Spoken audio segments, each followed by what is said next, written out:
Bendiciones, hermanos. Le damos gracias al Señor nuevamente en la voz del Heraldo ante la necesidad de una palabra relevante en un mundo relativo, con el objetivo de traer argumentos absolutos sostenidos a través de la palabra de Dios, con nuestros hermanos Juan Nazario, Richard Birnoni y este servidor, el hermano Junior Pérez, reunidos con el propósito de hablar temas de importancia para la comunidad de fe y cómo mirarlos dentro de la perspectiva bíblica.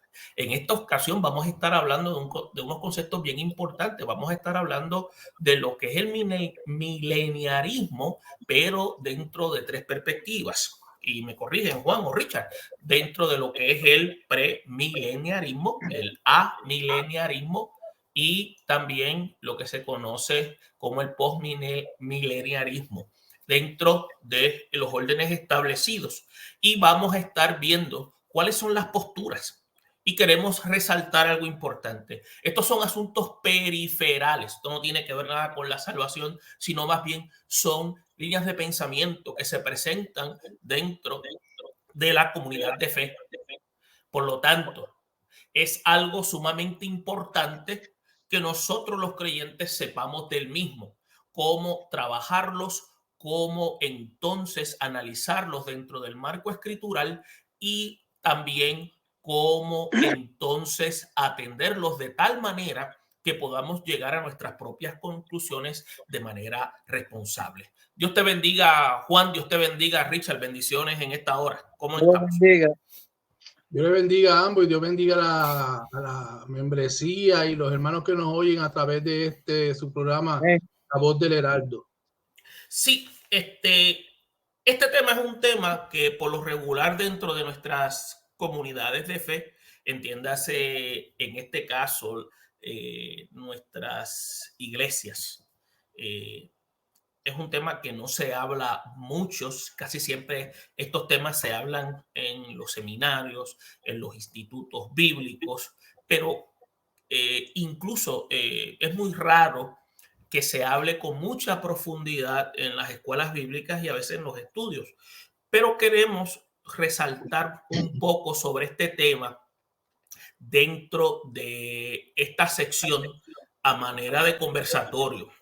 Richard, Juan, y queremos que ustedes nos ayuden con relación a este interesante tópico para darnos información para cómo nosotros podemos estar al tanto del mismo sobre estas posturas, cómo nosotros la iglesia los podemos visualizar y cómo nosotros podemos ubicarnos dentro de ella, aunque entendemos y volvemos y retomamos, son conceptos de carácter periferal. Esto no requiere que el creyente esté atachado a una línea de pensamiento para que sea salvo. Para nosotros ser salvos, lo único que necesitamos tener es a Cristo como único y exclusivo Salvador.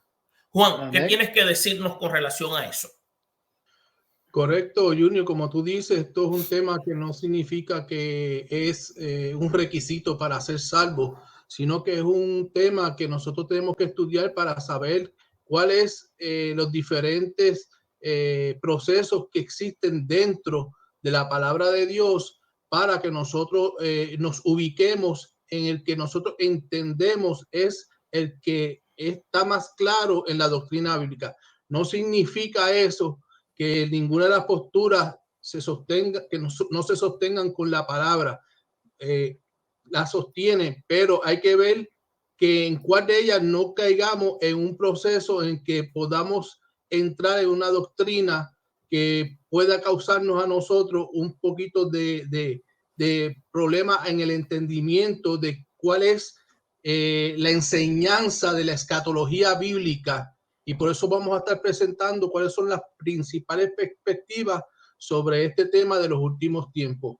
Y es que en la teología conservadora hay tres perspectivas sobre los últimos tiempos. La primera es el mileniarismo, segunda por mileniarismo y tercera premileniarismo. La palabra milenio viene del latín mille, cuyo significado es mil y se relaciona con la declaración de Apocalipsis 24. Vivieron y reinaron con Cristo 1000 años. Entonces hay una pregunta, ¿debe entenderse literal o simbólicamente este pasaje? La respuesta determina parcialmente la doctrina propia de los últimos tiempos. Así que para ello vamos a estar entonces comenzando a introducirnos en lo que es la perspectiva del premileniarismo histórico. Este término premileniarismo quiere decir que Cristo regresará antes del milenio para establecer su reino terrenal de 1000 años. Sin embargo, hay dos formas distintas de premileniarismo: el premileniarismo histórico o premileniarismo no dispensacional y premileniarismo dispensacional. Algunos voceros prominentes del premileniarismo histórico han sido George Ladd y Barton Payne. El sistema hermenéutico del premileniarismo histórico lo diferencia el premileniarismo dispensacional. En el premileniarismo histórico no se distingue entre Israel y la iglesia. Tampoco se requiere un método de interpretación consistentemente literal. Ladd sugiere que, dadas esas características de Isaías 53, no es una profecía mesiánica. Aún así, en el Nuevo Testamento se dice que sí lo es. Por lo tanto, la hermenéutica literal no funciona en ese caso. Más aún, el Nuevo Testamento aplica profecía del Antiguo a la iglesia neotestamentaria y al hacerlo la identifica con Israel espiritual. Un ejemplo de esto se centra en Romanos 9, versículo 25 al 26, donde cita a Oseas 19, versículos 9 al 10 y el capítulo 2 y versículo 23. En la cita del Antiguo Testamento se refiere a Israel, mientras que en el Nuevo Testamento se refiere a la iglesia. Otros ejemplos de esta hermenéutica espiritualizada se concentra en Romanos 2, versículos de 28 al 29, y Gálatas 3, versículo 7 y versículo 29. La aplicación del nuevo pacto de Jeremías, capítulo 31, versículo 33, a la iglesia en Hebreo 8 es un ejemplo de lo que concluye Pablo: ve a la iglesia como un Israel espiritual. Así que el método de interpretación ya mencionado y sus conclusiones son semejantes a las de premileniarismo, a las de mileniarismo. Sugiere, sin embargo, que hay una diferencia entre mileniarismo histórico y mileniarismo en el reconocimiento de una nación literal de Israel en el futuro. El primero lo reconoce y el segundo lo niega. Entonces, tengo que hacer la aclaración que no es premileniarismo, es premileniarismo histórico y amileniarismo, que quiero decir ahora. El primero lo reconoce y el segundo lo niega. Romanos 11, versículo 26 declara: y luego todo Israel será salvo, una referencia a Israel nacional. A partir de esa declaración es evidente que hay un futuro para el país, o sea, para los israelitas. Sin embargo, los detalles sobre ese futuro no son claros, ni siquiera está claro si la conversión futura de Israel tiene relación con el milenio.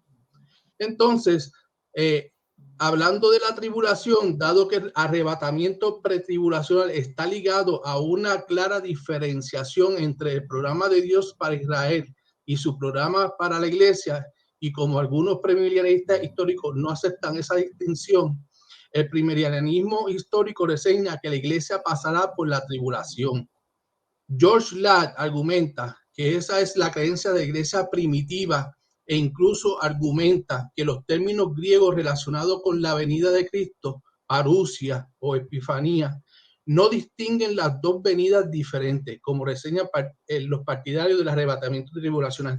Y este es básicamente, Junior y Richie, que es el que más cree en esta parte, básicamente lo que ellos defienden, que enseñan que la iglesia sí pasará por la tribulación, pero que la iglesia, algunos dicen que va a ser protegida por el Señor. Pero lo cierto es que lo que sí defienden ellos es eso, que la iglesia va a pasar por la tribulación en el tiempo del premileniarismo histórico. Así que los argumentos a favor de la iglesia estarán en la tierra durante la tribulación. Puede resumirse así: Primero, el postribulacionismo es la postura histórica de la iglesia primitiva. El pretribulacionismo es reciente. Aunque la iglesia, en segundo lugar, aunque la iglesia esté en la tierra durante la tribulación, experimentará sufrimientos y pruebas más, no la ira de Dios reservada para los incrédulos. Ese es el punto principal de ello. ¿Ok? Aunque la iglesia esté en la tierra durante la tribulación, experimentará sufrimiento y pruebas más, no la ira de Dios reservada para los incrédulos. El tercer punto, no hay resurrección separada de los santos de la era de la iglesia y los creyentes del Antiguo Testamento. Todos resucitarán al mismo tiempo, justo antes del establecimiento del reino de Cristo. La esperanza de los escritores del Nuevo Testamento no es un arrebatamiento secreto, sino la segunda venida de Cristo. Todas las declaraciones sobre su regreso se relacionan con una venida, no con una venida secreta para la iglesia antes de la tribulación y luego posteriormente a la tribulación, una venida visible para gobernar. Y en quinto lugar, la iglesia incluye a los santos de todas las épocas y como las escrituras indican que hayan creyentes en la tierra durante la tribulación. Por ejemplo, Apocalipsis 7, versículo 4 significa que la iglesia no será arrebatada antes de la tribulación. Así que antes de continuar para ver qué dice la segunda venida, eso es básicamente lo que defiende esta postura premilenialista histórico.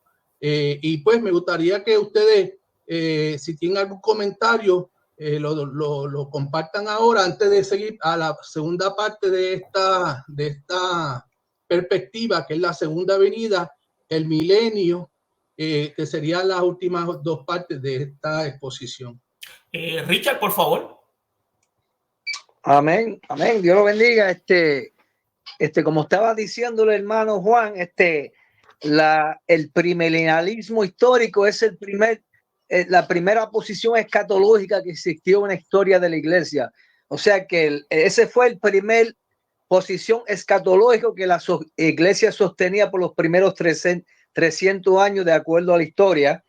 Entonces los padres de la iglesia que lo sostenían, estaba Papías, Ireneo, Justino Mártir, Tertuliano, Lactancio, solamente mencionando algunos. Pero estos eran los padres de la iglesia que enseñaban esto, que la iglesia iba a pasar por la tribulación y que no había, no había mucha diferencia entre la iglesia y los judíos, porque ya habían sido, según esta posición, habían sido absolvidos por la iglesia. O sea que, aunque se reconoce a Israel como un ente separado, pero no existe el paréntesis como en el dispensacionalismo, que le da un trato especial a la iglesia, al pueblo judío.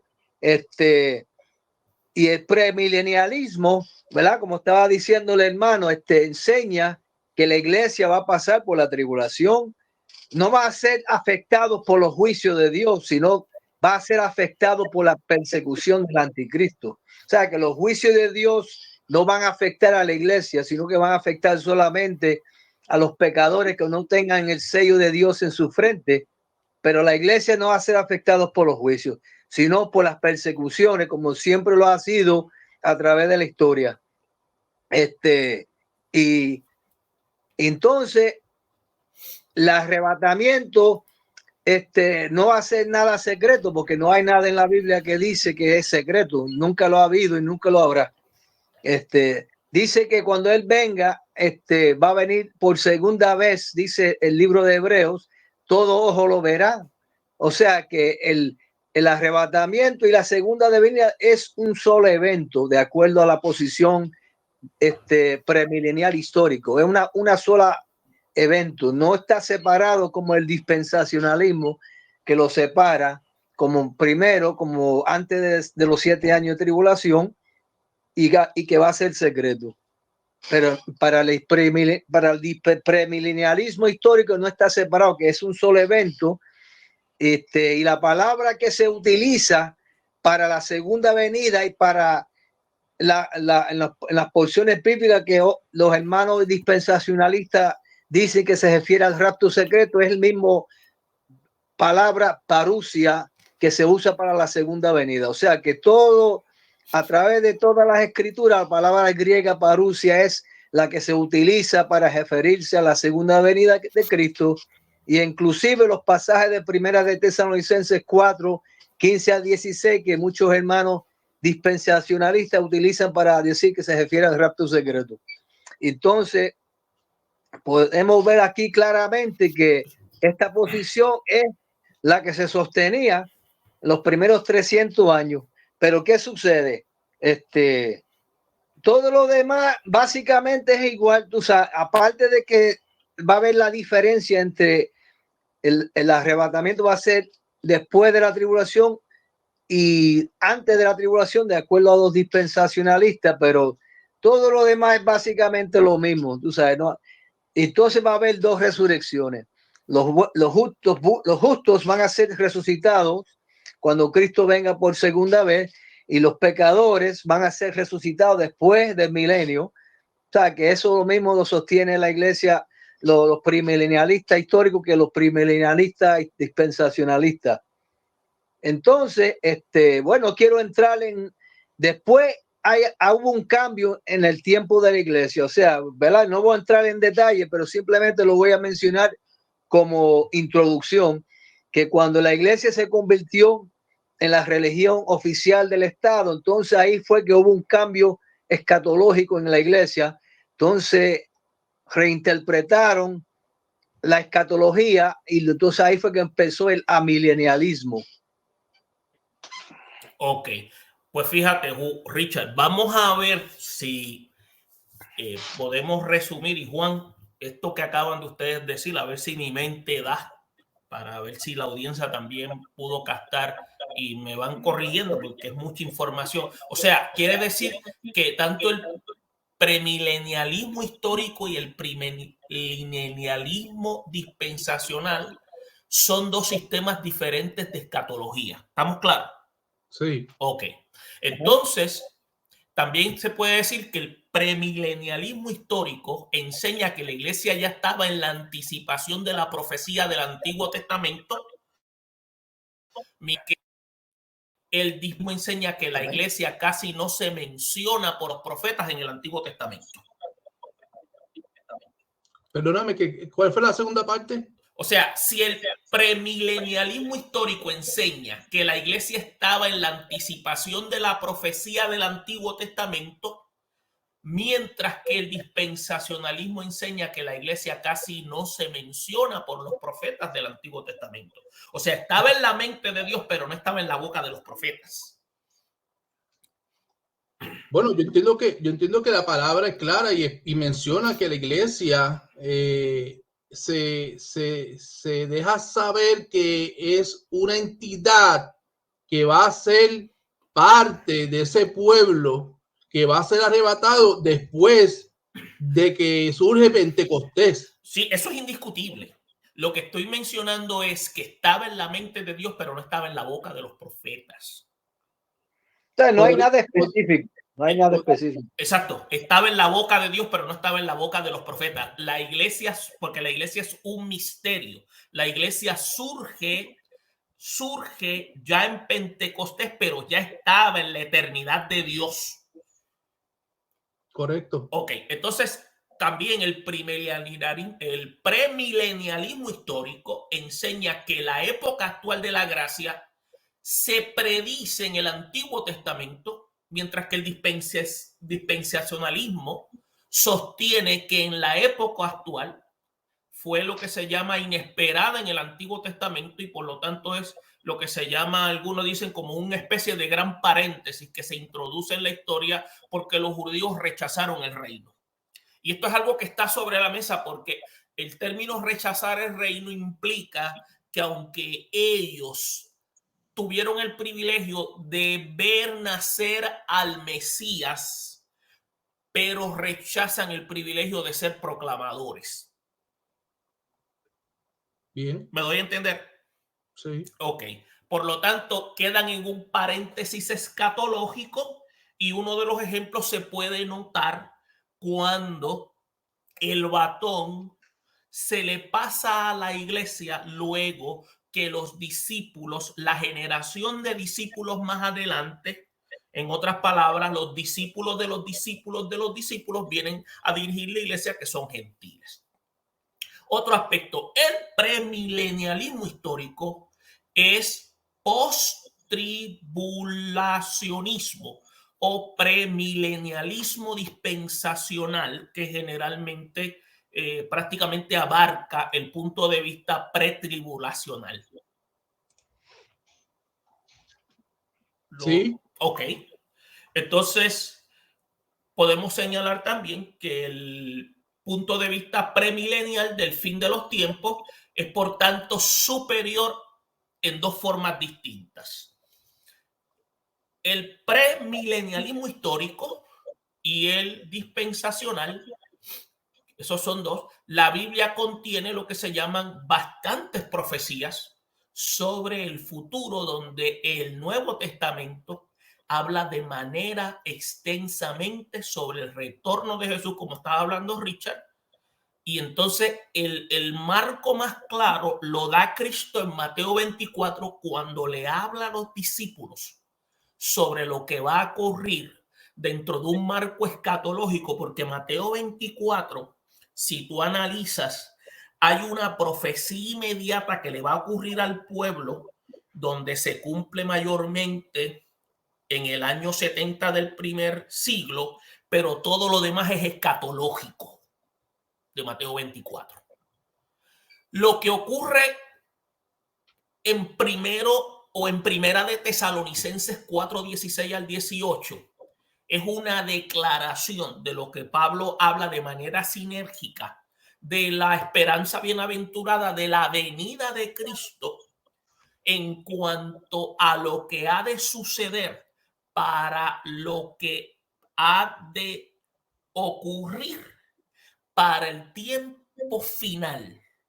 Ahora, en la postura de Juan, que se sostiene que es la segunda venida, que esa parte yo la comparto. Ahora, la parte que yo sostengo es que la iglesia no va a estar, porque la iglesia va a ser removida, pero en la parte de la segunda venida es donde Jesús va a aparecer al final, en ese periodo tribulatorio, es donde él se aparece, que es lo que se llama la presencia visible, la parusía. Entonces, la iglesia viene con Cristo y se presenta ante el mundo y comienza ese periodo de gobierno. Entonces, el premilenialismo histórico, lo que se llama, podemos decir que es un sistema escatológico que tiene como apoyo la comunidad protestante, que generalmente todas las creencias premilenialistas enseñan que la tribulación es seguida por 1000 años de paz cuando todos vivan bajo la autoridad de Cristo, y posteriormente en breve la batalla final de Satanás, que será vencido para siempre, y la ubicación del rapto en la relación a los otros eventos es una de las principales diferencias en el premilenialismo histórico y dispensacionalismo premilenial. Quiero saber si lo que mencioné dentro de todo lo que ustedes acaban de señalar, más o menos pude captar toda la idea, porque estoy tratando de absorber información en cuanto a ello. Básicamente es lo que tú has dicho. La única diferenciación aquí es que con el dispensacionalismo versus el histórico, es que el histórico, pues como profesan, la iglesia va a pasar por la tribulación sin sufrir los juicios de Dios. Pero hay algo muy importante, y es que ellos no, ¿cómo te digo? No creen que va a haber una resurrección separada de los santos. Ok. Entonces ahí estriba la separación de lo que se cree en el dispensacionalismo versus el tema histórico. Perdóname que te interrumpa, Juan. Hay que aclarar también que esta postura dispensacionalista es una postura bien de Occidente. Sí, es moderna también. O sea, esto es algo que ocurre ya, tiene su empuje, tiene su booster desde el siglo XIX. Ahora, las iglesias históricas no patrocinan esto. Ahora, ¿Qué no patrocinan? El concepto del dispensacionalismo, porque esto mayormente ocurre desde que John Darby comienza esta teología especulativa donde le da esta fuerza. Siglo XIX. Pero no, ahí me perdí. Bueno, lo que sucede, acuérdate que las iglesias, cuando John Darby, que comienza con el... Sí, pero yo sé lo de John Darby, pero cuando tú dices que no es lo que profesan las iglesias. No es lo que procesan las iglesias de Occidente, de las iglesias históricas, empiezan de las iglesias que vienen de Oriente. El concepto dispensacionalista es algo de nosotros de Occidente. Entiéndase, de Occidente. Sí, exacto, eso es Occidente. Es algo que tiene el auge aquí en el Nuevo Mundo. En el Viejo Mundo, de eso no se habla. Esto es algo que es una teología que surge como resultado de la teología investigativa de John Darby. Entonces, todo esto trajo como auge este análisis. Por eso es que la teología tiene una serie de fases. Está la teología patrística, luego la teología medieval, que fue la que tuvo unos golpes bien fuertes, y después surge la teología sistemática, cuando esta teología sistemática, que ya tiene una amplitud, y ahí es donde entonces se trabaja con más profundidad y es donde entonces se comienza a trabajar esta parte de la dispensación, del dispensacionalismo, que es donde muchos de nosotros abrazamos muchos conceptos. O sea, ¿por qué entonces nuestras iglesias incluso abrazan los elementos dispensacionalistas? Porque se entiende con más claridad ciertos conceptos de los elementos escriturales. Acuérdate, hay muchos elementos dispensacionales que se ven muy claros dentro del marco escritural, pero hay unos elementos que entran en el área especulativa, como lo que es el rapto, como lo que es lo que estamos hablando actualmente, dentro del aspecto de lo que son las posturas milenialistas. Entran dentro de lo, valga la redundancia, dentro de lo que es lo especulativo. ¿Por qué? Porque todo es una interpretación a lo que se entiende, porque no hay una aclaración dentro de lo que se marca en lo bíblico. Simplemente los profetas hablaron y la persona lo que hace es que interpreta, porque Dios no dejó nada específico en ese sentido. Simplemente Dios declaró que eso iba a ocurrir, pero no dijo cuándo iba a ocurrir. ¿Ves la diferencia? Claro, lo importante es no espiritualizar el concepto, sino ver qué dice literalmente. Ahora, eso que dice literalmente no necesariamente uno puede interpretarlo literalmente, sino que hay que darle su concepción en cuanto a qué es lo que quiere decir el texto, para no sacarlo fuera de contexto. Lo que sucede es lo siguiente. Acuérdate que en el trabajo de la interpretación bíblica hay ciertos elementos que requieren literalización y hay otros que no, porque hay en algunos que tienen oráculos o tienen simbolismos, pero hay otros que no lo tienen.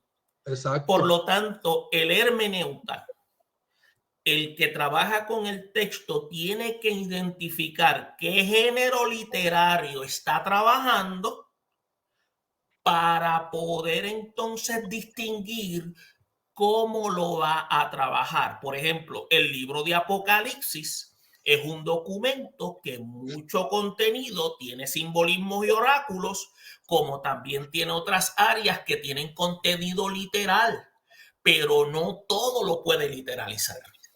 Claro. ¿Te das cuenta? Ahora, las cartas tienen un formato en la cual hay que trabajarlas y en ellas hay que ver cómo es que es escrita la carta, cómo es que se conduce la carta y cuál es el contenido en la forma en que el destinatario, el autor la escribe y qué factores figurativos o género ¿cómo se llama esto? Elementos metafóricos está utilizando del tiempo para identificar a qué se está refiriendo. Por lo tanto, lo metafórico puede convertirse en literal basado en la expresión que se utilizaba en ese tiempo. Por ejemplo, tú no puedes hacer, ni yo puedo hacer doctrina de una poesía. De un salmo yo no puedo hacer doctrina. No se puede hacer doctrina, porque eso es poesía. Tú haces doctrina de una postura en la cual se establece como una enseñanza o un principio, porque doctrina es eso, una enseñanza o una directriz. Entonces, el ejemplo más clásico lo establece Jesús. Por eso es que entonces Pablo se agarra de eso. Entonces, Pablo lo establece a través de las cartas. Por eso es que se ven los contenidos, lo que se llama, lo que se conoce más bien como muchos imperativos. Y en estos imperativos son factores importantes porque ayuda al creyente a fortalecer su vida de fe. Todo lo demás viene siendo de carácter periferal, porque entonces el creyente tiene que hacer entonces deslinde. ¿Qué es lo que me ayuda a mantenerme en la fe? ¿Y qué es las otras cosas que yo tengo que entonces evaluarlas, pero que tengo que entonces utilizar mi criterio? Cuando Dios no habla, yo tengo que usar el sentido común. Tan sencillo como eso. Lo que pasa es, como tú dijiste, si todo lo espiritualizamos, tenemos problemas. Claro. Entonces, en esta parte de los asuntos de estos conceptos, tenemos que ver cómo pensaba la gente de ese tiempo, cómo ellos trabajaban la teología de ese tiempo, qué factores influenciaban en ese tiempo para ellos llegar a esas conclusiones. Hablando de la iglesia primitiva, Exacto. o hablando de la iglesia histórica. Sí, y hablando de los dos factores, porque acuérdate, la teología está adquiriendo lo que se llama la teología está teniendo lo que se llama una transformación de carácter progresivo. Lo que se va adquiriendo en la iglesia primitiva se va desarrollando hasta nuestro tiempo. Y eso era parte del plan de Dios. Acuérdate que los que escribieron en aquel tiempo escribieron para la necesidad de su tiempo. Ellos no escribieron para nuestro tiempo. Pero Dios se encargó que esa palabra tuviera una trascendencia para el tiempo nuestro. Pero ellos no lo sabían. El que lo sabía era el Espíritu Santo. Porque es el que tiene la trascendencia. Ellos no tenían. Pero entonces, basado a lo que establece la perspectiva como tal, nosotros tenemos que velar de que los acontecimientos actuales no son proporcional a lo que dice la perspectiva, porque de lo contrario, eso puede dar a entender de que lo que hemos creído por mucho tiempo es falso. Y eso puede crear una crisis dentro del pensamiento de aquellos que nos están oyendo a través de la plataforma, para considerar si es real lo que ellos creyeron o no. Por eso tenemos que establecer que ninguno de nosotros puede pretender tener la razón aquí de lo que estamos diciendo. Sino que esto se está tratando de llevar a que cada cual pueda darle consideración a algo que, como se explicó desde el principio, no es un factor preponderante para la salvación. Sin embargo, si nosotros proyectamos que la perspectiva independientemente de cuál de ellas resalta más una de la otra, cualquiera de ambas partes podría crearse una crisis teológica o una crisis bíblica para poder entender lo que estamos diciendo hoy aquí. La crisis bíblica es algo que no podemos permitir que pase, porque lo que Dios estableció, eso no puede alterarse.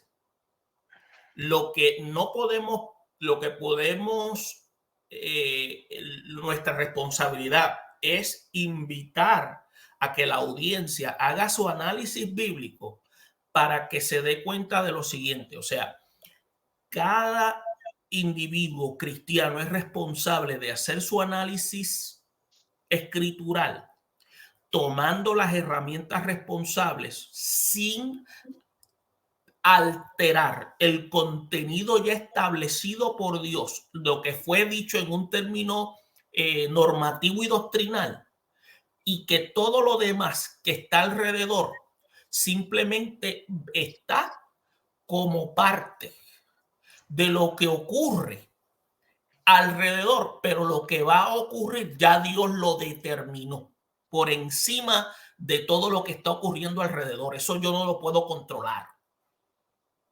Eso yo no lo puedo controlar. Ahora, por eso es que estas escuelas de pensamiento surgen basados en unos conceptos y unas ideas de lo que las personas empezaron a interpretar basado en conceptos, ideas que ellos entendían. Por eso es que siempre se invita a las personas a entrar al documento bíblico, yo siempre digo de una manera desnuda para no tener conceptos preconcebidos y tener una mente clara. Y eso ayuda a que la persona pueda tener una definición clara y no interponer su opinión sobre la opinión de Dios, porque eso no es lo que nosotros queremos, es que la posición de Dios siempre prevalezca. Por eso es que estas posturas tienen sus lados cojos. Y es como habíamos hablado en una ocasión, lo que hay que hacer cuando se encuentra esto así, hay momentos donde se tiene que eclectizar, porque en algunas partes estas posturas tienen un cierto grado de razón, pero en alguna parte chocan con la pared. Y cuando chocan con la pared, hay que seguir rebuscando porque hay algo que no cuaja. ¿Por qué no cuaja? Porque hay partes en la Biblia donde ellas no pueden explicarlas. Y al no poderlas explicar, tú te das cuenta que Dios no deja cabos sueltos. Y cuando Dios no deja cabos sueltos, quiere decir que hay cosas que Dios no está obligada a revelárnoslas. Dios entonces nos manda a que nosotros marchemos en obediencia. Entonces nos limitamos a eso. Sí, y es importante que uno tiene que entender que Dios nunca va a fallar. Dios siempre va a tener el control de todos los procesos históricos, sean pues antiguos, sean modernos. Lo que importa es que nosotros entendamos que Cristo viene y va a venir por su iglesia. Y que hay ciertos conceptos en los cuales algunos pueden tener una idea de qué es lo que va a suceder, otros van a tener una idea de qué podría suceder, pero lo importante es que nos encontremos preparados para cuando ese día suceda, nosotros pues podamos irnos con él y no separarnos abochornados porque fuimos abandonados y no levantados en el día postrero. Entendemos que cuando pueda. Sí, yo creo que ya lo que tenía que mencionar, Richard, sí, por favor, que ya el tiempo nos está traicionando. Sí, quiero mencionar que estas posiciones, ¿verdad? Yo observando, en mi observación, estas posiciones escatológicas surgieron por necesidad en el diferentes tiempos. O sea, cuando, por ejemplo, cuando la iglesia se convirtió en la religión oficial del Estado y se acabaron las persecuciones, se acabaron los malos ratos, se acabaron todo. Entonces ya los teólogos de ese tiempo, ellos reinterpretaron el Apocalipsis pensando que ese entonces ellos pensaron que eso era lo que quería decir el libro de Revelación, que cuando la iglesia se convirtiera en la religión oficial del Imperio Romano, todo iba a ser, entonces eso era lo que iba a cumplir el libro de Revelación. Entonces ellos lo interpretaron de esa manera, entonces todo el mundo lo aceptó así. Todo el mundo lo aceptó así, que esa era la interpretación correcta, que era que el Imperio Romano y que el mundo conocido iba a aceptar el cristianismo, que entonces esa fue la manera que ellos reinterpretaron el libro de Apocalipsis. Después, cuando llegó el tiempo de la Reforma, también históricamente hubo un cambio escatológico, porque ya veían al Papa y el catolicismo como el anticristo, aunque él no era el anticristo, era un anticristo, pero no era el anticristo. Entonces los protestantes lo acusaban al Papa de ser el anticristo y su sistema era anticristiana. Entonces ya entramos en el postmilenialismo, que ya está después que vino el reavivamiento de la verdad del evangelio, que a través de la predicación de la reforma, que gradualmente iba a mejorar la situación en el mundo y iba a entrar el mundo en el milenio. Entonces, ¿qué pasa? Después, en el siglo XIX, que ya la gente estaba cansado del formalismo de las iglesias tradicionales y la esterilidad de las iglesias tradicionales, entonces nació el movimiento dispensacional premilenial, que daba una reinterpretación volviendo al futurismo, vamos a decirlo así, volviendo al futurismo, pero con unas diferencias.